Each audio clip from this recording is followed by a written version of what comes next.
like I'm about to teach a class. Professor class. Davis. This is crazy.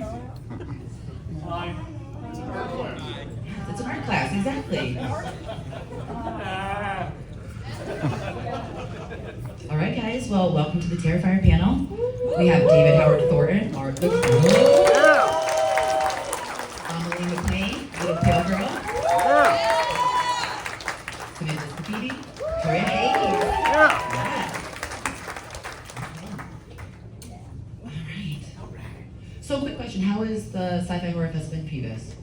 Awesome. Yeah. Loving it? Great so far. Yeah. Awesome. Yes. Incredible. So many people showed up. I know. Maybe bigger Always better shocked. next year. Yeah. Right. We like you. Yeah. We love you. So, quick question for you guys. With the success of Terrifier being an indie film, going to Halloween Horror Nights, did you guys get to experience the houses?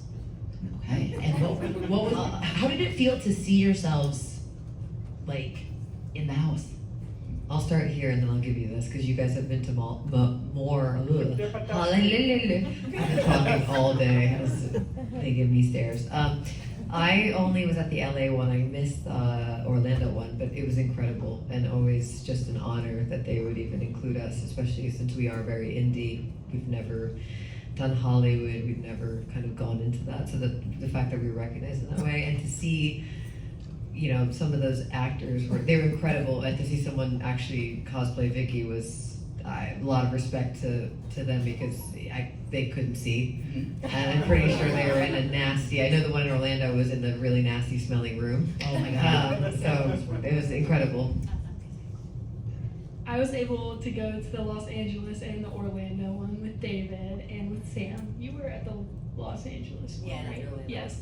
And it was absolutely amazing. It's so surreal to me that we have our own house at Universal. It's like I would have never imagined that It was- ever. When that got announced, I jumped around my house yelling and screaming Seriously? because I rallied Terrifier from the beginning, so to see it take over Halloween Horror Nights and be up with Exactly. Jason was the most amazing thing ever. So I loved meeting like the little pale girls, the girls that played them inside the house. I was able to give one of them a hug. I don't think I just grabbed her and I gave her a big hug.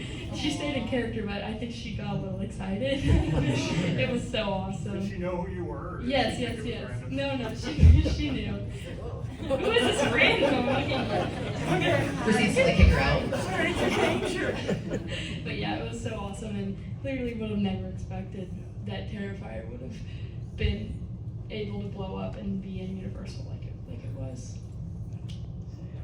Hi.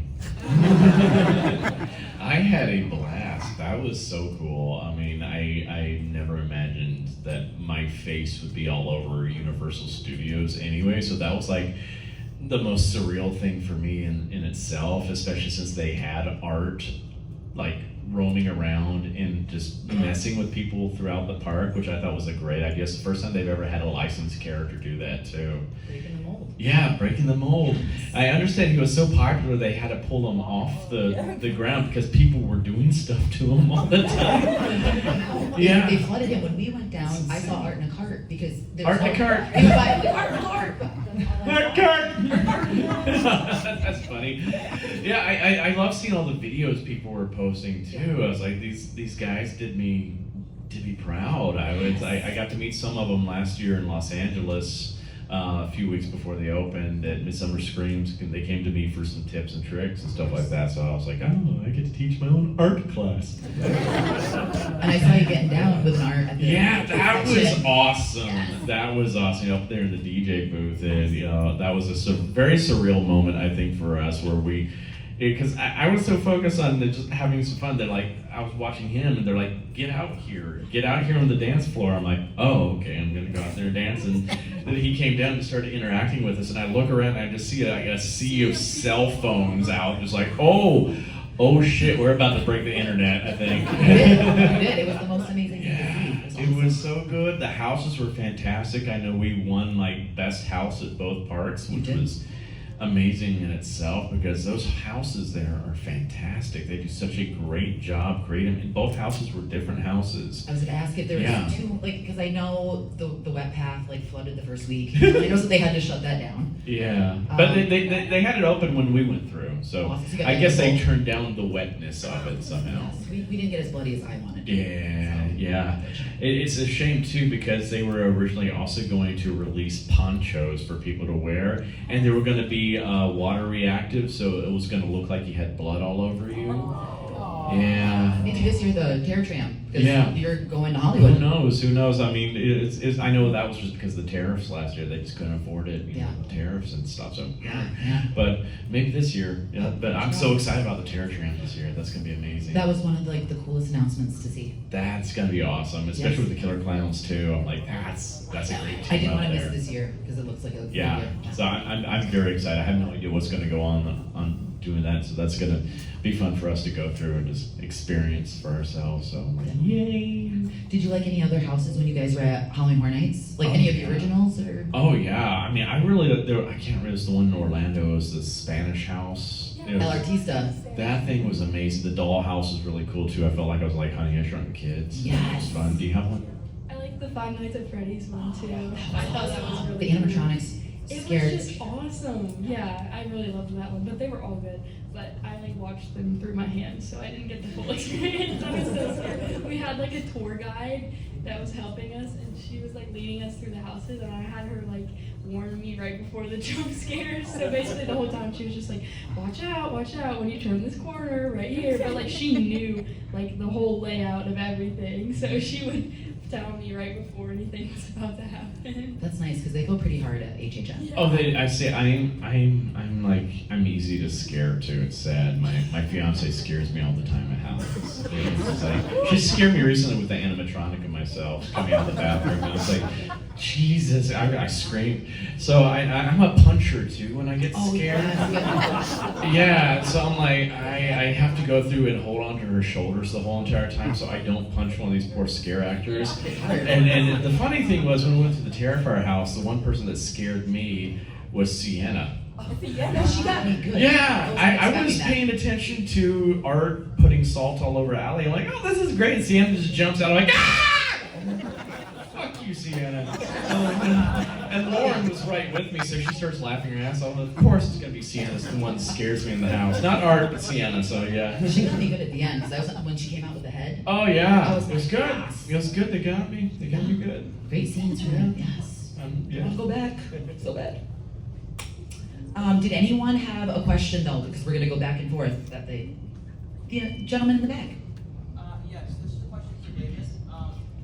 What is the process like of getting into the character of Haunted Clown? Is there a process, or is it something you sort of just snap in and out of?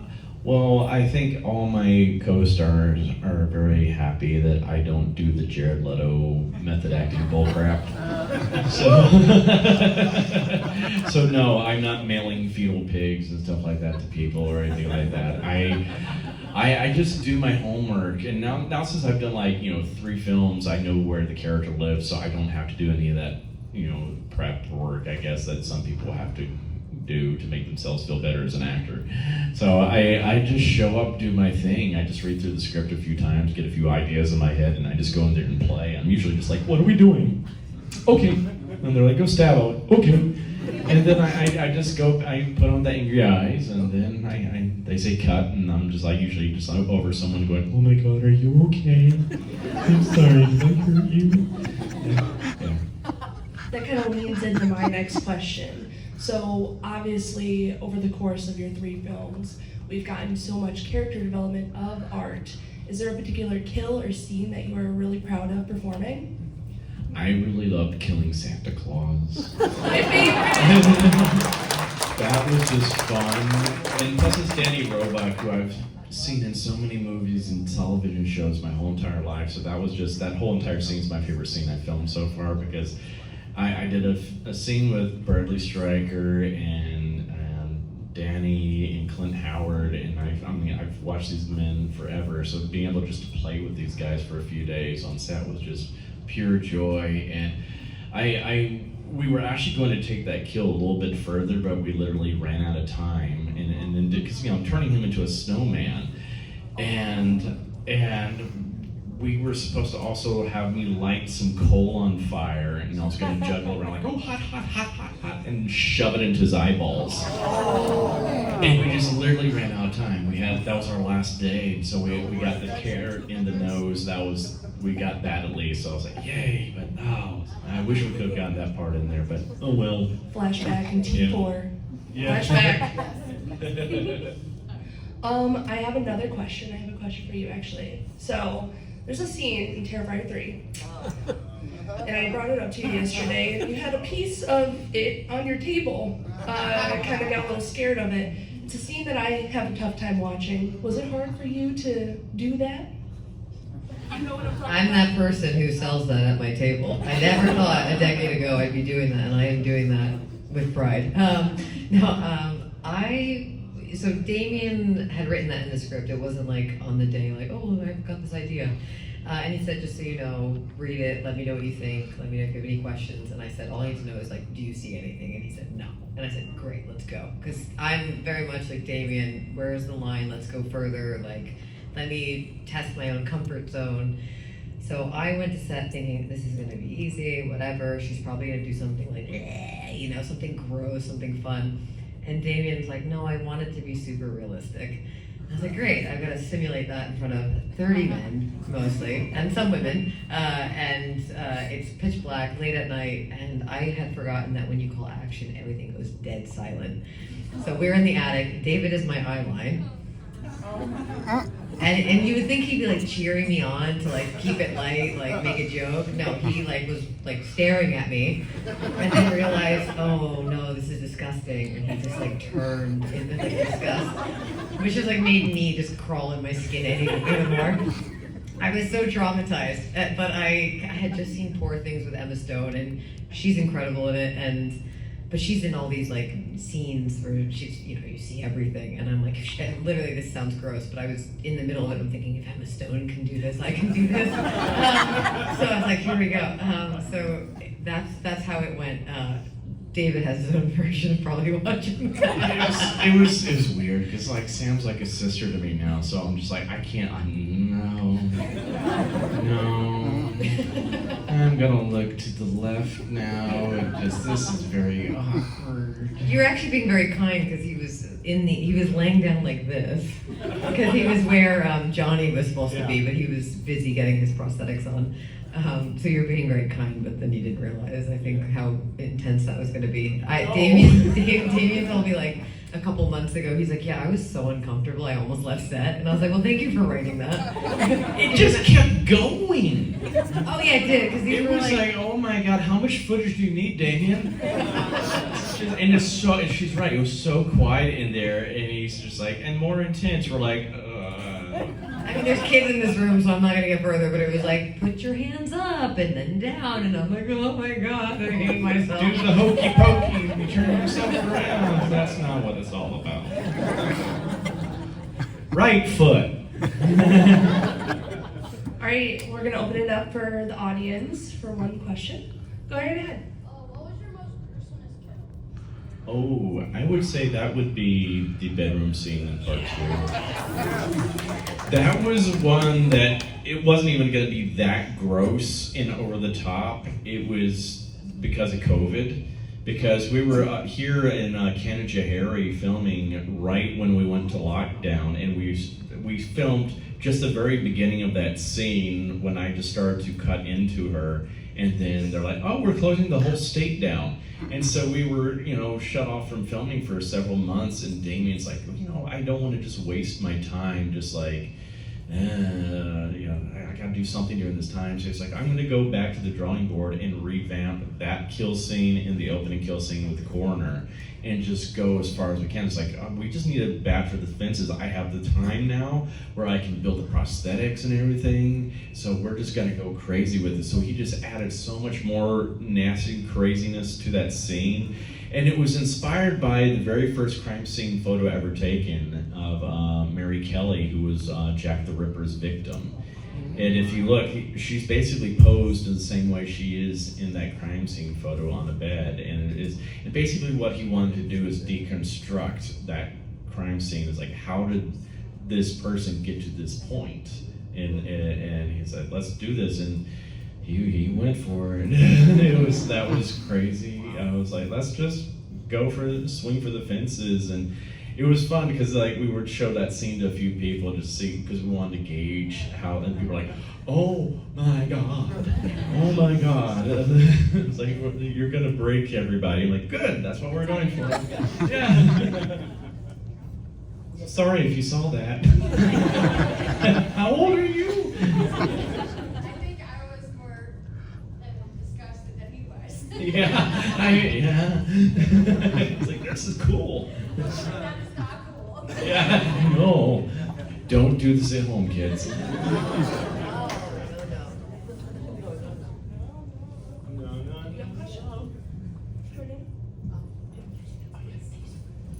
So, being in one of the biggest horror franchises in history, were you guys into horror before you got into the Terrifier movies? And if not, what drew you in?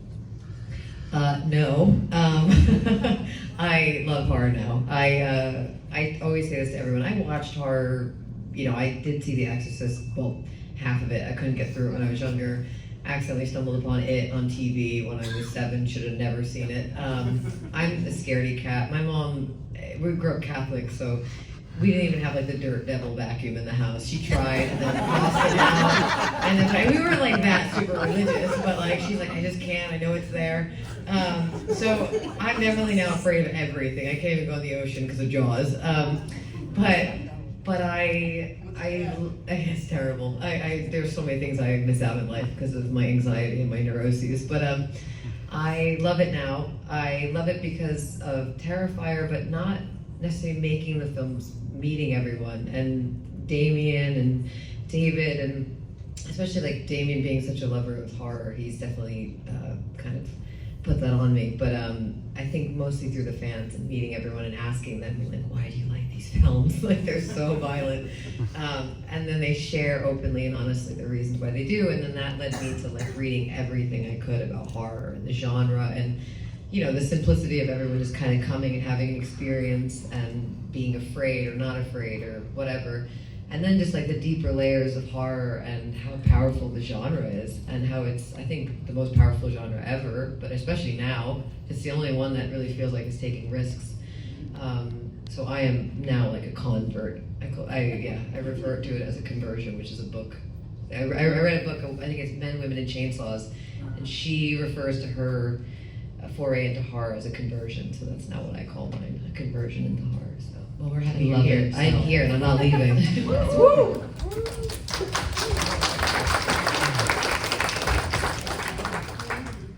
I was 10 years old when I filmed Terrifier.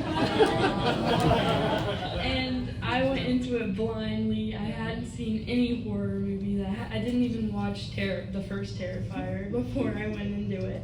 So I really just went into it blindly, and It's a family film.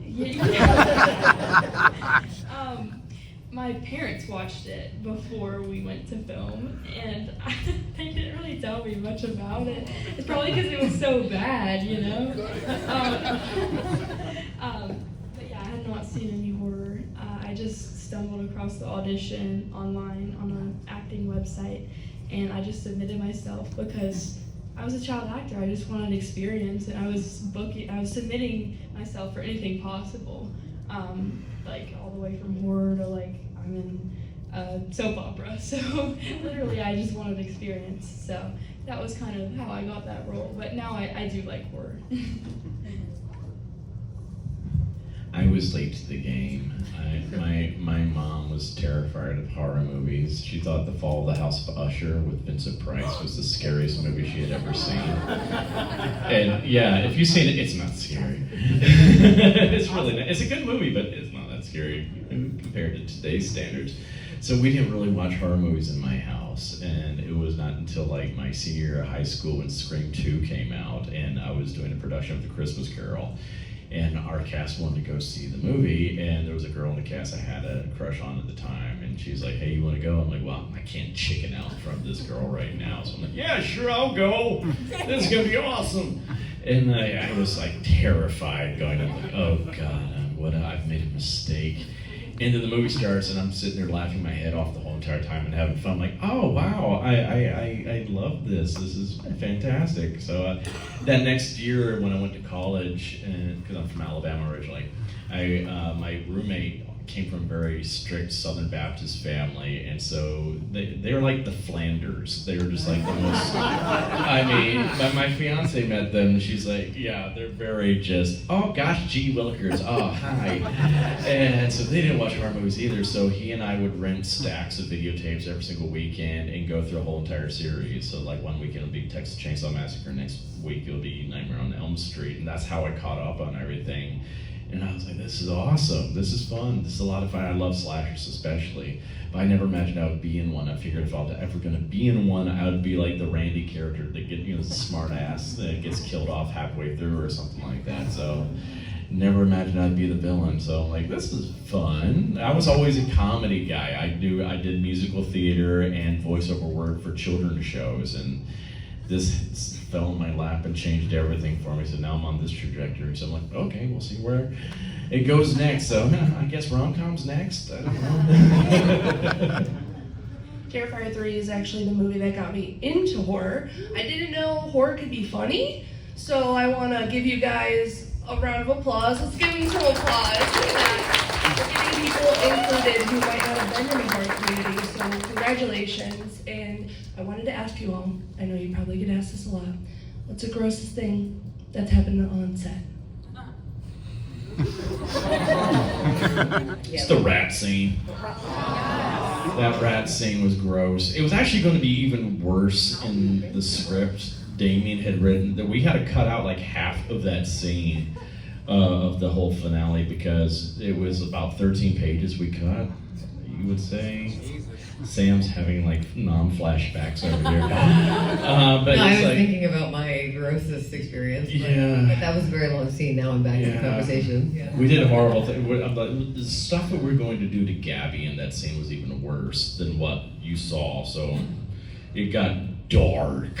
I don't think it was I think that we're gonna get bad. canceled. I don't think it was that bad, but that says Well, I something about can't me. say what it was. No, it was bad, but I didn't think it was. But I don't like puke either, so I have like I can take blood and guts and poop and stuff like that. That's fine. Puke, I'm just like bleh. And they know that, Damien knows that, and I think that's why I specifically wrote the whole bit about Aunt Jess puking out the tube while it's going in her mouth, and I'm like, oh god, and the house was really hot, and it stunk in there from all the days we'd already been filming, and they used this cream of mushroom soup, and it had chunks of other crap in it too, and just smelled so bad. And then Sam comes down just to watch and torment me, and she's eating this horrible smelling bag of corn nuts. Corn nuts are incredible.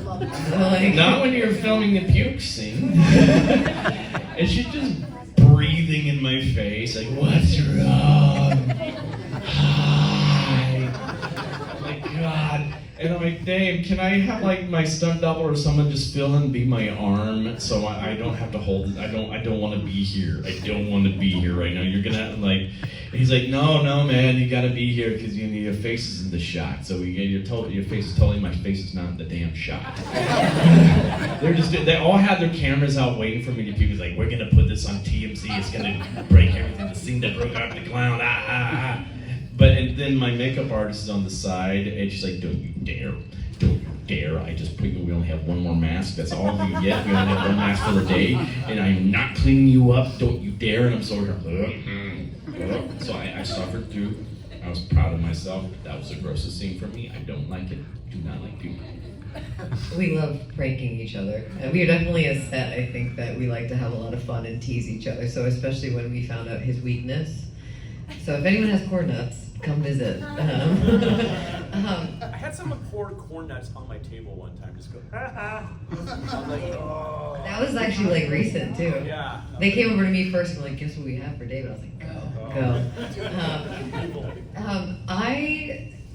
I feel like 'cause set is super grueling because it's cold, it's very indie, you're in an abandoned location, so most of the time it's just like it's very technical. But I always had like minor things that were gross, where like I played with the rats a lot. Some of them had big balls that were resting in my hand, so I could hide them in the shot. But also they would take little poops, and I didn't have many outfit changes, so one decided to poop, it was solid, I was like, great, they got it out, and then like literally a minute later, I'm like, what the hell is that smell? And it's like all over me. And I didn't get the change, they tried to clean it. And then, the grossest was probably when I had to suck on the umbilical cord.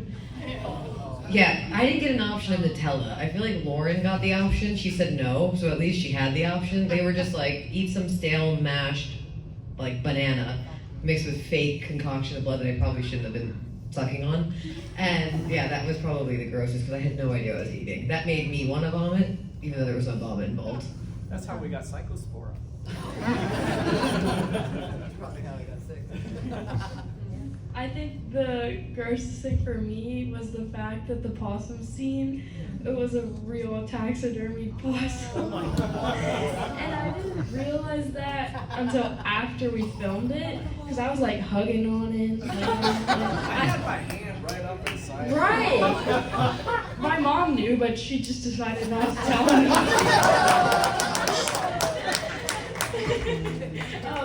But I like ate the guts out of it, and it was real possum. Okay, let me explain this. I had like a liner in it, like a plastic liner. It wasn't like straight on the possum, but This is a great puppet. right, it's really realistic. I was like, dang. But then afterwards, I was told that it was a Yeah, I didn't taxidermy know either. possum. So that was probably the grossest thing. Did we have any more questions that we wanted to ask? So you were young, like you said you were 10 when you came into the franchise. How did you explain to your friends and stuff, like what you were doing, and like, were your friends allowed to watch the movie, like after it came out and stuff with you in it? Not at all. None of them knew what I was doing. I would come home from filming with like black in my ear and like red blood down in my nail beds, and I would go into 5th grade, and none of them knew what I was doing except for the fact that I was still grimy all over from the costume. And still now, a lot of them aren't allowed to watch the movies. So I show them little clips and little images of my character, and they think it's really cool, but they definitely are way too scared to watch the movie. I tell my teachers at school about it too, and I definitely get some mixed reactions, but I think it's funny. Like sometimes I'll miss a Friday to be at a convention, and I'll be like, hey, just letting you know I'm gonna miss Friday, I'm gonna be at a horror convention, and they know nothing about what I do, and I have to like explain everything and show them the photos, and they're like, oh my gosh, like I never would have expected that. I have like straight A's, I'm like you're a pretty average, normal kid at school, but Straight A's is not average, but That's very good. but yeah, a lot of mixed reactions there. Any other questions? Yeah, David, what was it like working with former wrestler Chris Jericho? That was awesome. I used to watch him, back in the day when I was in college. My roommate and I would watch wrestling every Monday night and everything like that. So that was a very surreal thing for me. It's like when like Sam and I are like killing him in the middle of that. So I'm like mashing my hand into his face, smearing blood all over him. I'm like, what the hell is life right now? And I had to call up my old roommate afterwards, like, dude, guess what I just did? he got to choke me. Yeah, that's That didn't true. make the cut. That Yeah. didn't make 2. But he got to put his arm around me and put me in a chokehold, and that was Yeah. so satisfying. Yeah, he's super cool. So that was, and he was totally game for everything. So he's like, okay, let's do it. And No, he was super nice. Yeah. Because you weren't in the were you when we filmed? Sorry, I'm going on it. But two, when we first filmed that first scene, were you there that day? Not the first time No. we filmed it. Okay, because he was super nice, and I expected him to be like Chris Jericho, but he was like very much like, are you okay? So I'm gonna do this thing, and like super professional, super kind. All the wrestlers that I grew up watching that I have met are incredible. Yeah. Like absolutely cool. Big teddy bears in real life. Yeah. Like Mick Foley especially. Mick's awesome. And Rhea's awesome too. I don't Trish know if is she's gonna awesome. be in part 4, guys. I don't know. I hope. I get that question a lot, so I'm like, I hope.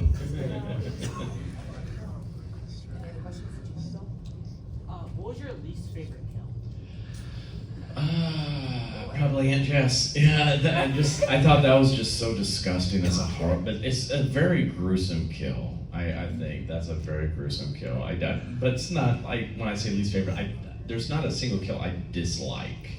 But that was just probably because that one grossed me out so much. Because that's also just a horrible concept. And that's actually was inspired by a medieval torture method as well. As back in the day, they used to instead of they didn't force a rat down someone's throat, but they would put a rat on someone's stomach, and they would cover it with like a metal pot or something like that, and they would light it on fire on top of it, and because the rat would get, it needs to get away from the heat, and so it only has one option, is to burrow through. So it would burrow through someone. So that's what's happening in that with the fire going down the tube, is that's why he's lighting the fire, so the rat's trying to burrow itself out through her neck. It's horrible. It's horrible. He's a bad boy. David, what was your entire thought on the kid scene in 3? I'm a former teacher. I used to teach elementary school, so So I thought that was a very risky thing we were doing, because you usually, kids are usually, you don't kill kids, and if you kill them, you usually don't do it on screen in movies, except for Bojoji. But but I thought that was such a ballsy move. I was like, this is so horrible of him to do that. I love that scene too. I think it's a funny scene, and I had so much fun filming that. And we were going to go a little bit more extreme with it too. Like our stunt coordinator, he was there with his kids, and we're gonna do a whole thing with him just running away, and he's still holding his son's arms in his hands, and he's just holding their hands still, like. But we didn't get to do that. But that was pretty. I guess you could say that scene was a blast to film. Yeah. It was the bomb. I'm wondering, are we going to see Little Pale Girl in part 4? Because we were missing her in part 3. That's a great question. I'm wondering the same thing. I would love to come back. I don't know if you're going to answer or not, but if we're going to throw it out there. I haven't been told anything, but I would absolutely love to come back. That's my answer. Thank you. Who knows? We're all waiting for Damien to hurry up and finish this script right now. It's like he's in the past, like when he's been writing the part 2 and 3, he would consult a lot of us and like get ideas and bounce ideas off us, and just like, oh my God, you're gonna do this, you're gonna. This time he's just been completely silent. He's just like, no, he wants to surprise everybody when he gives us the scripts, and I only know like it's set on New Year's Eve, which I think is going to be awesome. Just the idea for kills for that, I'm like, oh my God.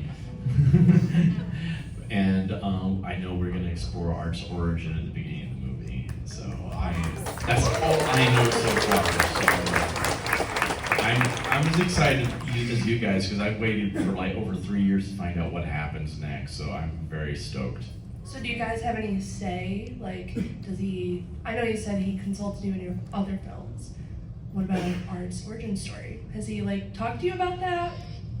We have talked about that so many times over the years, because we've been coming up with so many different origin stories for him. And I mean, since part 1, because that's the first thing I asked him when I was in the makeup chair. It's like, who is this guy? Why does he do what he did? What's his origin story? And we've been talking about his origin for years, so I have no idea what he's finally landed on. But one thing I know he expressed to me is like, I don't want him to ever have a sympathetic origin story. I don't want him, like, you feel sorry for him, like you feel sorry for Jason, and stuff like that. Like, no. To me, in my head, Art came out of the womb killing people. He like took his umbilical cord and strangled his mom to death. Yeah, that's how I like. He's just evil incarnate. So yeah. So I'm very interested to see what Damien landed on. I have an idea of how we're going to present it, and if that's what we had discussed a few years ago, if that's the route we're going to take, I think everybody's going to really think it's a fun and creative way to do it. So I'm very excited to see how it's going to be. So, yeah.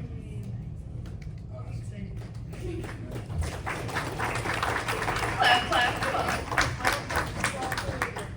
What is your favorite horror movie and why is it your favorite? That's a good question.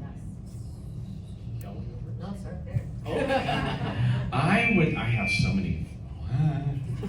I have so many I really enjoy, especially slashers. But I would say my favorite of all time is probably Nightmare on Elm Street Part 3: Dream Warriors. Yeah. I just love that movie. It feels like that's where the series peaked. I think Freddy is the best horror villain ever created. I think that's just a fantastic character. Just endless possibilities with that character. I miss Freddy. I want him back. And especially, I would love Robert to come back and do it again. Just at least one more time, because my God, that man's amazing. I don't think anyone's ever going to compare to him. Like, it's just, I know some people throw my name out there for playing Freddy. That would scare the crap out of me. Because I know everybody's going to compare it. I mean, you look at Jackie Earle Haley when he played him, and Jackie Earle Haley is a fantastic character actor, but it was just like, no one's ever going to outdo Robert in that role. But I just want to at least see him one more time.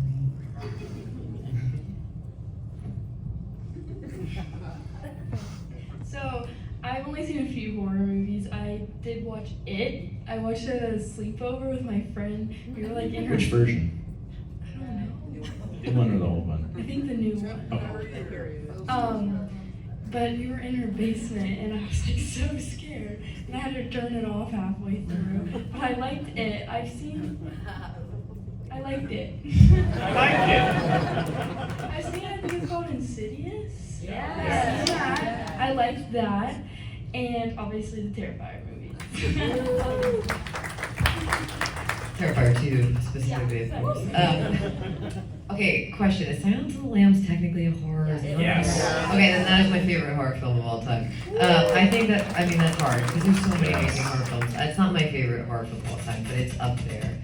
I think it's a masterpiece. I think it's incredible. I can watch it a million times. It's disturbing.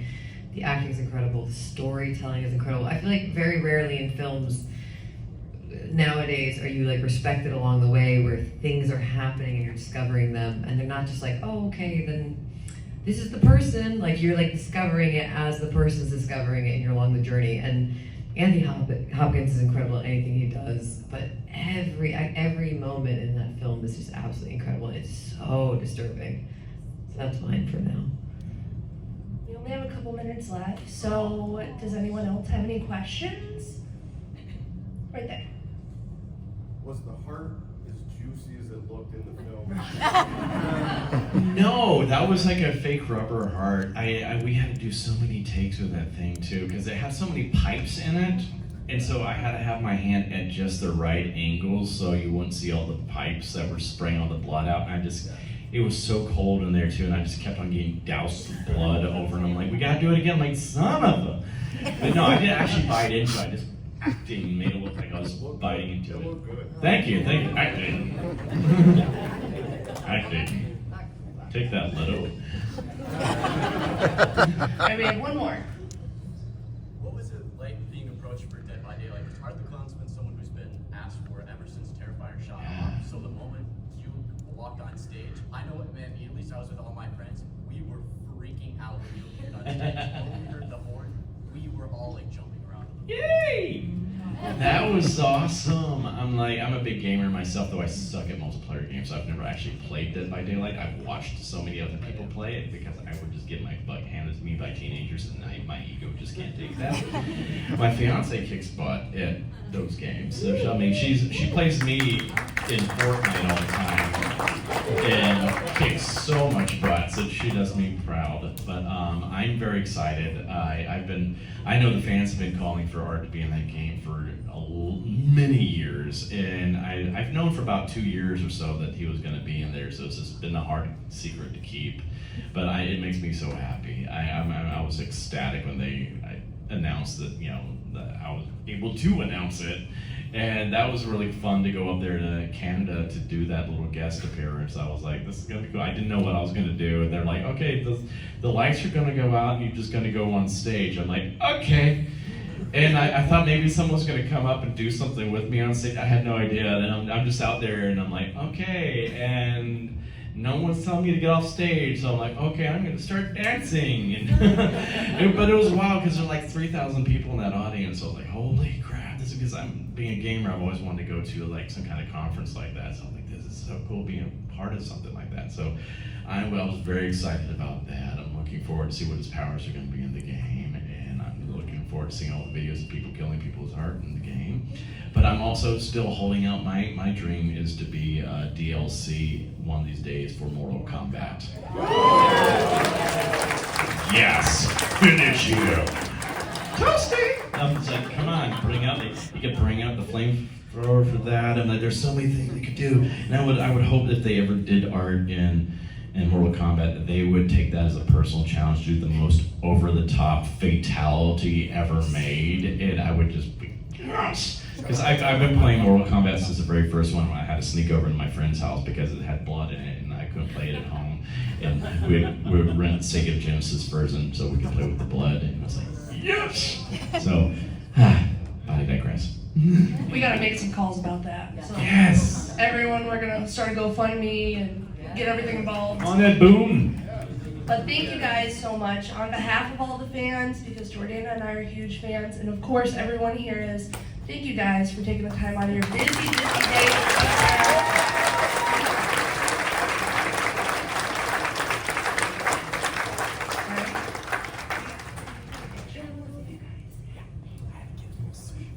Keep it going, let's go.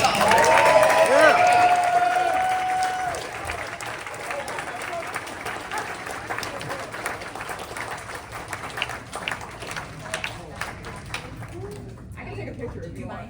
I don't. I'm gonna eat once. Oh, am I going this way? Oh, yeah. Oh, yeah. I was sitting in the crowd too. Oh, so everyone can take a picture. Yeah. Get over here, girl. Get over here!